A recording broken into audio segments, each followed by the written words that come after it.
Your email box is constantly filling up. You get something new every day from friends, family, business, colleagues, clients, spammers, all different sources, all coming in all the time. How do you keep up with it? How do you manage your email box effectively so that it, one, doesn't become your to-do list, and two, you don't lose things in the process? In this video, I'm going to show you how to manage email.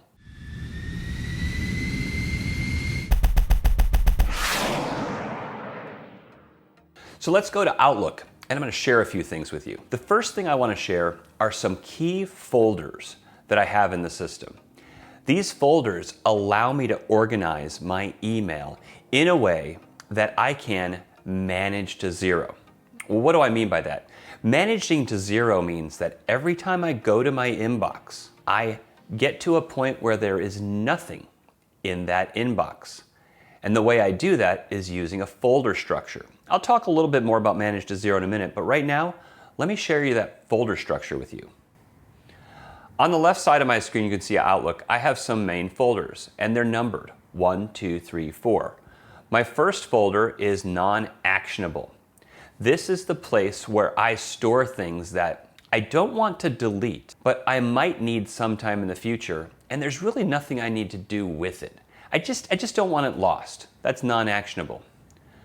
The second folder is an area where I put things where I'm waiting for others to get back to me.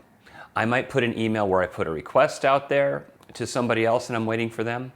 Or there might be a project I'm working on that I'm waiting on and there's an email related to it. But number two is waiting for others. The third folder is what I call the next actions. And that is an email that goes to a place where I know I need to do something with it, but I can't do something with it right now. Now the fourth one, well, that's the projects folder. The projects folder has subfolders in it for every type of project.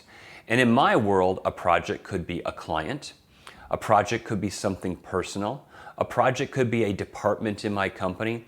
A project essentially is a way of organizing emails so that I can save them in areas that I want to go back to later. The project emails are different from non-actionable in that these are emails that have categories with them, whereas the non-actionable ones are emails that really don't even have a category. I don't need a project for them, I'm just storing them there. So those are the four main folders that we use when we're managing our inbox to zero. The next thing I want to share with you is what I call the 2-minute rule. Each time I make a pass at my inbox, I look at that email and I assess, is this something I can react to in under 2 minutes? If the answer is yes, I react to it right then and there. If the answer is no, then that email needs to move to next actions so that it queues up for something to be done. Oftentimes the emails that take more than 2 minutes, they require some sort of research to write a thoughtful response to them. But there are other types of emails that come in. These are project emails where somebody is asking you to do something. It's more than just replying. They want you to go off and do something. And those, I call them project emails, they go into next actions, but they also get sent to a place to do task management. In my world, I use a tool called Asana for task management, but you can use tasks in Outlook. You can use many different systems. When an email's next action takes more than 2 minutes and it's more than just a reply, that's a project and that must be moved into some task management system. And I'll show you how I do that in a minute. And then the last folder that falls within our next actions is what I call the CC rule. Anytime an email goes to me and I'm CC'd, that automatically sweeps into the CC rule folder. And I only check that folder once, maybe twice per day. So I'm going through my email. I got a receipt here, and so that will take me less than 2 minutes to address. So what I'm going to do is I'm going to move that into my accounting folder. So I go into my projects and I happen to have one for accounting, and I'm just going to pull that into accounting. Somebody booked an appointment. I don't need to react to it. I don't need to reply to that. And it's really not that important, so I'm just going to delete it.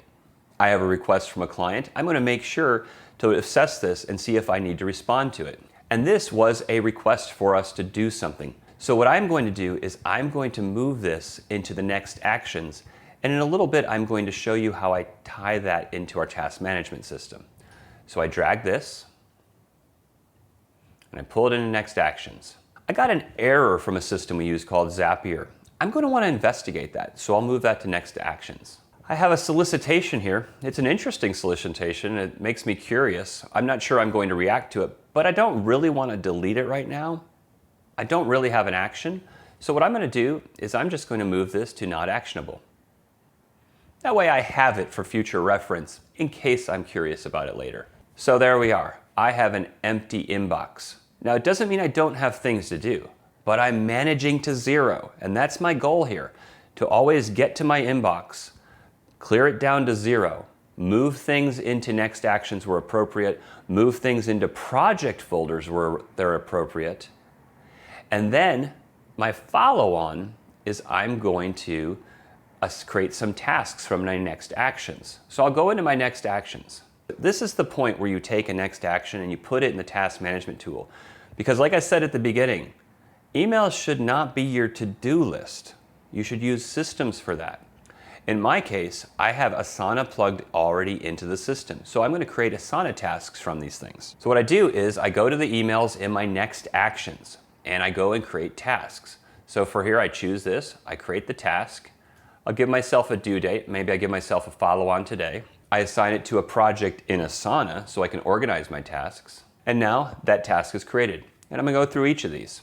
You can use this transition from an email in your inbox to your task management system as an opportunity to assign that task to somebody else to own, especially if it's not really something that you need to be doing yourself. And that's what I'm going to do with this current task. It's a client task that is very, very important and it must be addressed. I'm going to assign it to our project manager on that account to make sure it gets done.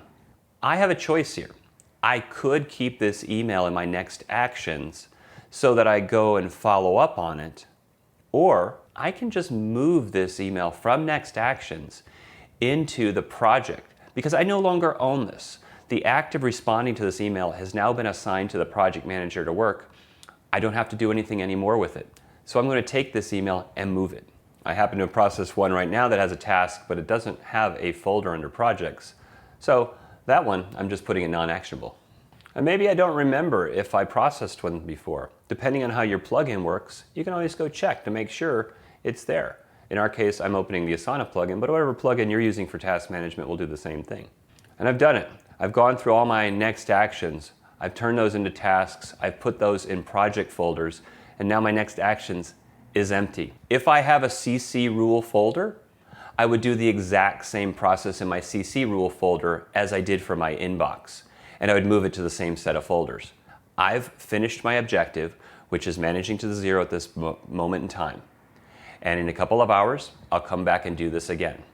And I know nothing will get lost because I have a task management system to handle any of the items that came through that take more than 2 minutes to handle. And all those others that take less than 2 minutes, I replied to immediately or I deleted them.